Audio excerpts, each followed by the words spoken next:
What is up, everyone? Welcome to There Can Only Be One, the podcast that puts together the all-star best of list from your favorite artists. And today we are talking about a really, really cool band out of Sweden, the mighty Amaranthe. And here to join me on this journey is my lovely wife, Carrie. Carrie, how are you doing today? I'm doing awesome. Excited to talk about this band. I am so excited. And I have to admit that this band is on my concert bucket list. Going back a little bit. So obviously when the pandemic hit, there were a bunch of concerts that were, coming through. And as I'm sure everyone can relate, there were concert tickets where they're like, I have this concert ticket. Yeah, pandemic hit. No, I don't have these concert tickets. This was one of those bands because this is the time when Amaranthe was actually coming over to Canada for a tour. I was super stoked. I really hope if you're listening, Amaranthe, please make your way back to Canada. That would be awesome. But for you, Carrie, when I mentioned let's do Amaranthe, what was your thought process going into this? I'm not gonna lie, I wasn't super familiar with Amaranthe's discography. I might have recognized maybe one or two songs. Whatever's in the car when I'm in, right? Pretty much. And you know what? I was pleasantly surprised, and I found some real hidden gems, I think. So and excited to talk about them. That's going to be the fun part of this podcast, too, is that in some cases when we pick artists, it's going to be, for some people, like a first listen for some. So you're going to get a very raw response to some of these songs. So this is really, really cool. Now, if you're not familiar with Amaranthe, they were formed in 2008 in Sweden, and they're notable for using three different lead singers, a harsh male vocalist, a clean male vocalist, and a clean female vocalist. And one of those has been on all 6 of their studio albums. We'll let you figure out which one as we get through this here. And I'm going to apologize in advance. I did mention they're from Sweden. So if I mess up any of the names, I do apologize in advance. I'm a Canadian idiot in a basement with a microphone. But we're going to start in 2011 with their debut self-titled album released on April 13th of that year. The band at this point is Elise Rid, Jake E., Andy Solvestrom on harsh vocals, Olaf Mork on guitar, Johan Andresen on bass, and Morten Lo Sorensen on drums. Again, remember, Canadian, basement, idiot, me, okay? So if I messed it up, I'm so sorry. This album peaked at number 35 in Sweden and number 16 in Finland. There were 4 singles off this album, including Hunger, Rain, Amaranthe, and 1 Million Light Years. And by the way, we had some chime-ins on this one, most notably from our good friend Brian Colburn over at My Weekly Mixtape.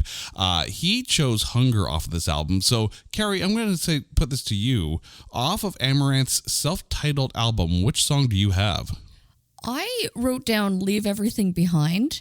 I think it's the perfect lead song. It's the perfect start to this album. It's catchy. It's kind of boppy in a way. Maybe boppy's not the word, but definitely catchy. And I found myself, after listening through the album from front to back, kind of coming back to it because it was like an earworm. I couldn't get over. I'm not surprised that Leave Everything Behind actually made your list. This was actually one of the songs that was on their demo EP that came out before this album came out. Now, the demo EP just basically had, original recordings of songs that made this album, which is why we're not actually touching that EP because they're all on the debut album. Great song. Fully agree with you. Not my choice. I agree. But I disagree. I agree with you choosing that, but I did not choose that. I went with 1 Million Light Years. A, I love this song. It's so good. It's so hype. B, little insight into my thought processes here. So on my liked songs on Spotify, I sort that playlist alphabetically. This is one of the first songs that gets played. So if I ever go to my liked songs and just say, I'm going to start from the start, guess what song I'm hearing? 1 Million Light Years. It is ingrained into my brain, but it is a really catchy song. Like, I love how they actually bring almost like a dance pop metal version to the CDs. It's really, really cool. I'm actually surprised it's not 1,000 Points of Hate or anything from 10 years. That's Anthrax. 1,000 Points of Hate. Yeah, exactly. No, I know, but when you list your songs by alphanumeric order. Yeah, it gets a little tricky, right? So you got like 1,000 Points of Hate is up there. I didn't say it was the first song. Right now, I do think that the comma in 1 Million Light Years does play into the where it gets played in the list. I think 10,000 Horses from Candlebox is up around there. Right. 6 o'clock from Dream Theater is up there because of the colon in the title of the song. So.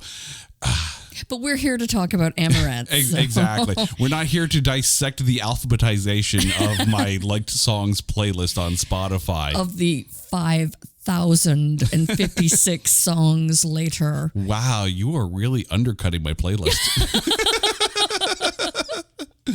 Although, for the record, now Amaranthe knows why that song probably gets played quite a bit. Okay. But now we move on to 2013. The album is called The Nexus, released on March 19th of that year. It hit number 6 in Sweden and number 4 in Finland. There were 3 singles off of this album. The Nexus actually hit the charts in Finland, the song. Not just the album, but the song. It was number 28 on the Finnish download charts and number 86 on the radio charts. Brian from my weekly mixtape chose "Burn With Me," and I'm not going to actually go to you because I'm going to sit here and say, yeah, I agree with Brian. "Burn With Me" is such a really, really good track. Absolutely love it. I mean, the video is really good too. And this is one of those songs that actually doesn't have the harsh vocals in it. This is Jake E. and Elise Reed just playing off of each other vocally. Those two, they harmonize very well together. And this song has a lot of power to it. But what song did you go with? Okay, not that I'm deflecting, but I am buying time here. I wish to know the third single, please. The third single was actually Invincible. So it went The Nexus, Burn With Me, and Invincible. So I'm just curious now, is it one of those 3 songs? Okay, I thank you for clarifying the top 3. I found, okay, here's my disclaimer. I found that the album itself was very 80s cartoonish, almost like it sounded like a Pepsi commercial. The entire a Pepsi commercial, like specifically. I don't know where I got, like, I was inspired to write Pepsi commercial. So Pepsi man. it was, you know what, at this point at this stage in the game in 2013, I've now listened to 2 albums from front to back, and I just found I wrote down 3 songs off of this album. Okay. And I had Invincible written. I had Burn With Me written. And I also wrote down Stardust. Ooh, that's a good song too. So that one stood out to me. The way I usually rank them is third would be number 1 pick. Okay. So interesting that the one that I picked as number 1 would be Stardust, and yet it wasn't one of the release singles. So it's kind of more of, I guess, the B-side or... I mean, I'll be the first to say that the best song on the album isn't always the single. The list would go on and on and on and on and on about songs that were the best songs on the entire album and never saw the light of radio. Well, I mean, that's why you created this show, is it not? Well, I mean, the other thing too is, a lot of us approach these songs differently. For you, it might just be the bop. For you, it might be a lyric. For me, it might be a chord change or just a harmony in the vocals. So everyone approaches the music differently. Clearly, you approach it with a Pepsi flavor, and I approach it with a Dr. Pepper. And for the record, give me any Pepsi challenge, and I pick Coke. Oh, so, yeah. And for the record, that being the case, if RC Cola ever wants to come back to Canada, please, tell you what, Amaranthe, here's what you got to do, okay? Go to the States, do a tour down there, pick up a case of RC Cola, then come to Canada and bring the RC Cola case to Toronto. Like that. Right there. Amaranth and RC Cola. That's all I need in life. Sounds like the perfect date. Right? We now move on to their third album, Massive Addictive. It was released October 14th, 2014, and we have a member change in the lineup at this point. Andy Solverstrom is out on harsh vocals, and in comes Henrik GG6 England. The album hit number 18 in Sweden, number 6 in Finland, and number 105 in the US. There were 5 singles off of this one, Drop Dead Cynical being the only one that hit the US mainstream rock charts at number 27 and the Finnish radio charts at number 52. That's also the song that Brian chose, Drop Dead Cynical, but now I'm going to turn to you. What song did you go with? I agree with Brian. And the reason being, I don't know, Jay, if you remember the band Sumo Psycho. I do. So I found that this song had such a Sumo Psycho vibe that it was like I found myself, again, giving this song a re-listen several times over. Yeah. I find, and I kind of agree with you, that the first 2 albums had very similar flavors throughout both albums. And Massive Addictive is where it felt like they were starting to diversify the sound a little bit. And Drop Dead Cynical is a killer song. But I disagree with you and Brian. Yep. Sorry, Brian. Sorry, Carrie. I went with True. This is, if ever I'm looking for a motivational song, this is the song. All right. Just the first 2 lines of the chorus alone. This is the time for chasing my desires. What's in my heart is true. Like, this song is so positive. This song is so up. And it's surprising. Like, they're known for having 3 vocalists, and 2 of the 3 songs I picked so far don't have the harsh vocals. And this is nothing against either Andy Solverstrom or GG6. It's just that those 2 songs are so good. I can see that. And it's funny you say that, because in giving it a listen, those were the songs that I automatically discounted. Really? Yeah, because I was all about that balance of the power of the guttural vocals versus the melodic, beautiful, just absolutely beautiful voice of the female singer. Of Elise Reed, yeah. Now, that being said, too, you can also hear like a tonal change between Andy Solverstrom and GG6, and I'm not trying to play one against the other. And we've had episodes already where we talk about how different vocalists bring different aspects to the songs. I mean, just go listen to our first episode talking about Anthrax. You know, Joey Belladonna's songs and John Bush songs, even though it's the same band, have different aspects of it to it brought by the singer. GG6 brings quite a bit to the band, as did Andy Solverstrom as well. And you can like both. It's okay. And we're going to get to that point too when we get to another member change a little bit later on. But this album was tough to pick from this one, because Drop Dead Cynical is a good song, but I'll play True any day of the week. It's a good song. We now move on to their 4th album, released on October 21st, 2016. It's Maximalism. Hit number 4 in the Swedish charts, number 3 in Finland, number 91 in Canada, and number 169 in the US. There are 4 singles off of this one. The only charting single, however, was Boomerang. That hit number 5 on Finnish radio charts. Brian chose Endlessly off this one, and Elise Reed Universe picked Supersonic. So, Carrie, Maximalism, what do you have? This one was tough. I had 3 songs written down. The first one, most notably, was Fury, and I really liked that Slipknot vibe. I think, again, that's a testament to the new vocalist. Well, the new vocalist at this point, it's GG6, 2 albums in. And I think he really brought a lot of power. Like, his voice is so good. It's just so...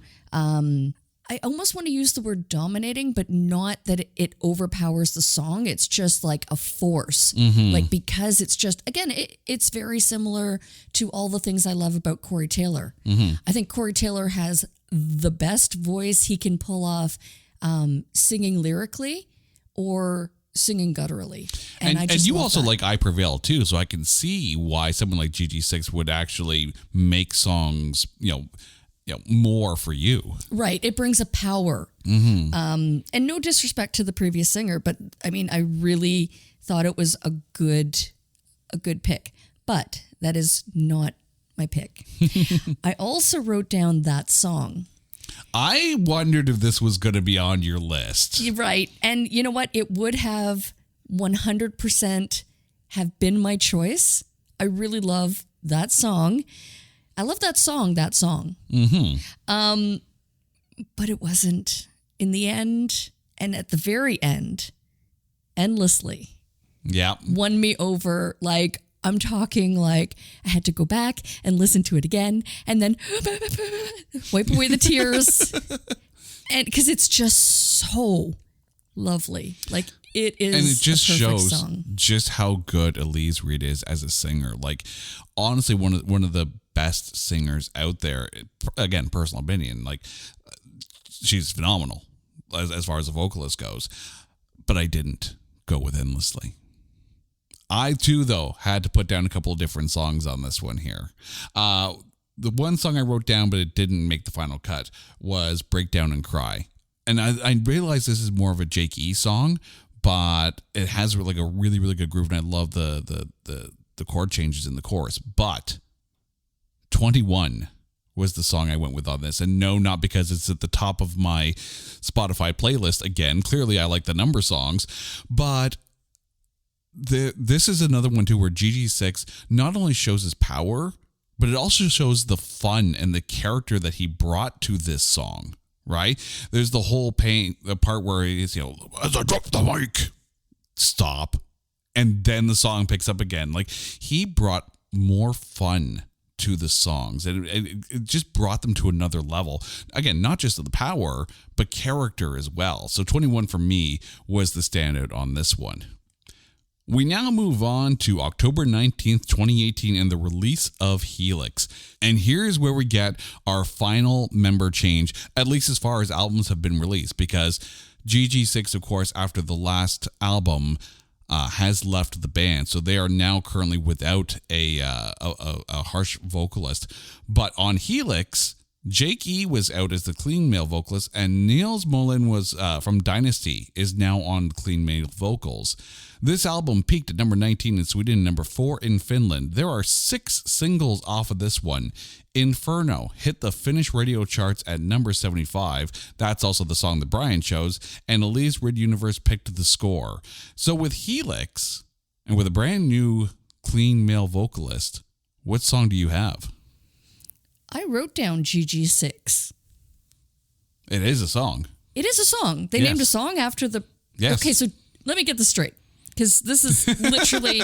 I am today old learning this. So GG6 was a member on the previous album. Yes. And he left the band. No, GG6 has left after the Manifest album. Oh, okay. So he left the band now, but he is on this album. Yes. So he wrote a song named after... Yeah, himself. Okay. Hey, if Iron Maiden can have a song called Iron Maiden, if Anthrax can have a song called Anthrax, like GG6 can have a GG6 song. I want a Carrie song. Well, I mean, Europe did write Carrie. They spelled it wrong, but right? But that song is fun. It is fun. It is so much fun. Not the song I went with. What'd you go with? I went with Countdown. Oh, that was a good one. That was a bop. That was a straight bop.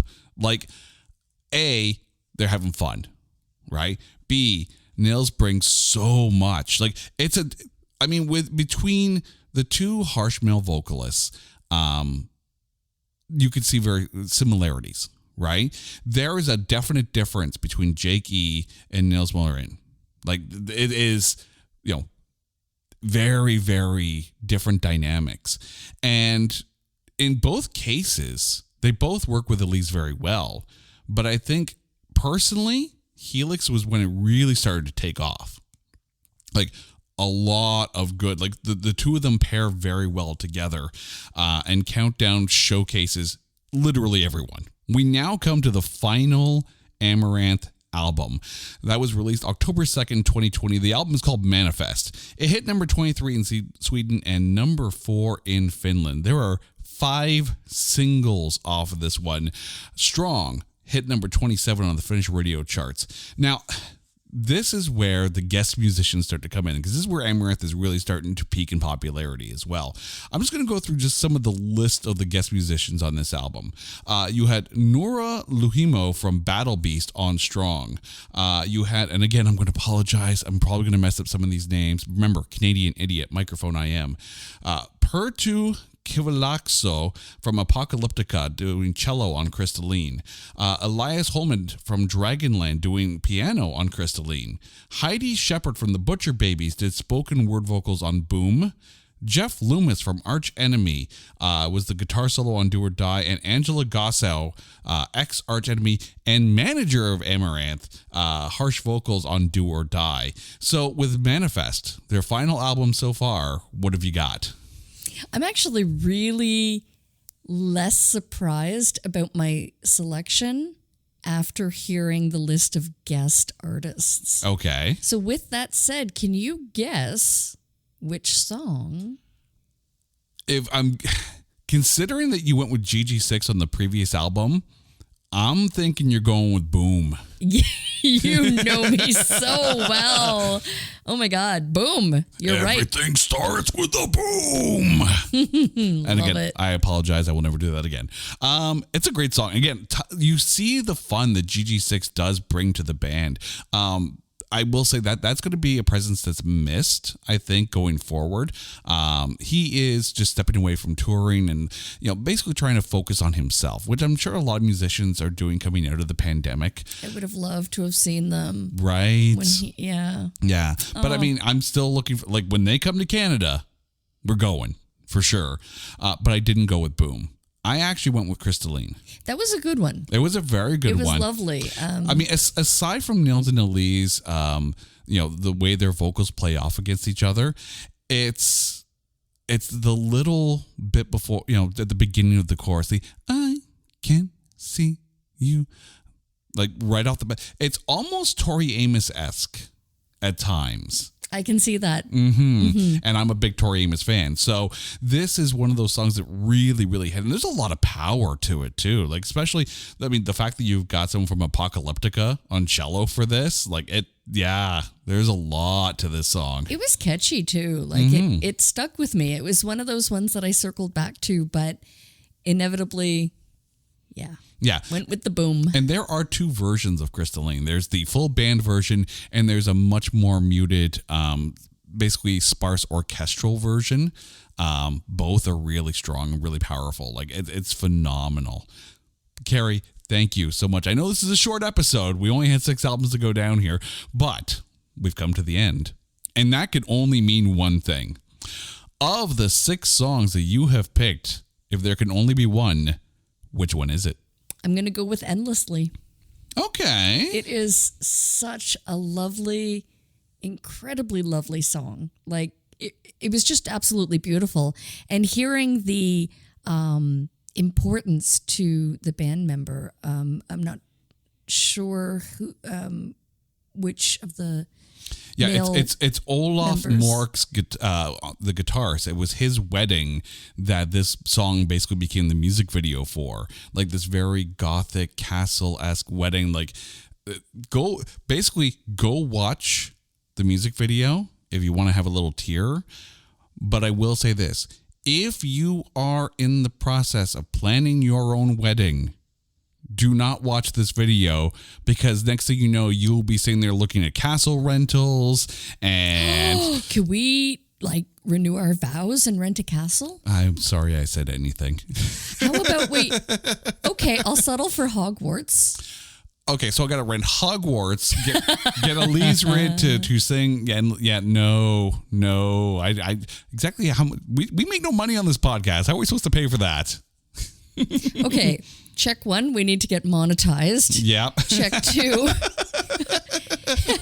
we need to rent out Hogwarts. Yeah, any castle will do so long as it looks good. But yes. But Carrie, thank you so much. But before we go, now I had to pick mine. Yes. My only one song, And I'm going to go with true. Again, this is one of those, if you're ever looking for something to inspire you, to motivate you, basically like get up and do something music, highly recommend this song. It's so good. So good. And by the way, all of Amarant's albums are available on Spotify or whatever your music streaming service is. And if you want to have a listen to our songs, our picks, our playlists, and let us know how we did, if you agree with us, what songs you would have picked, go to our website, notthatbadcast.com. If you go to the There Can Only Be One page, you'll find both of our playlists there for you to listen to so you can experience these songs. But by all means, and no matter who you love, go support the band, listen to the music, buy the albums, go see the shows.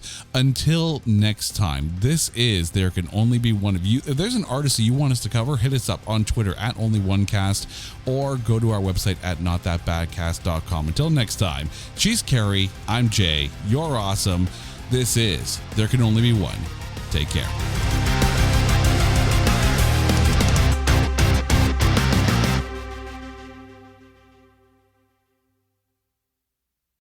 Hey folks, Stefan Shirazi and Renee Richardson here from the Metallica Report. And we are proud members of the Pantheon podcast family, where the best of music and podcasts unite. We've got something pretty cool for you. We're giving away an exclusive Metallica merch package worth over $250. That's a whole lot of Scary Guys, skulls, M72, and other sought-after Metallica swag. And we've made it easy for you to win. Follow and share the Metallica Report, and you're in the game. Go to pantheonpodcast.com/Metallica, enter your email, and hit that button to be entered to win. And just like that, you're eligible for our monthly exclusive Metallica merch package. And guess what, rockers? You can enter every month, so just do it. And while we love our global brothers and sisters, the lawyers won't let us ship outside the U.S.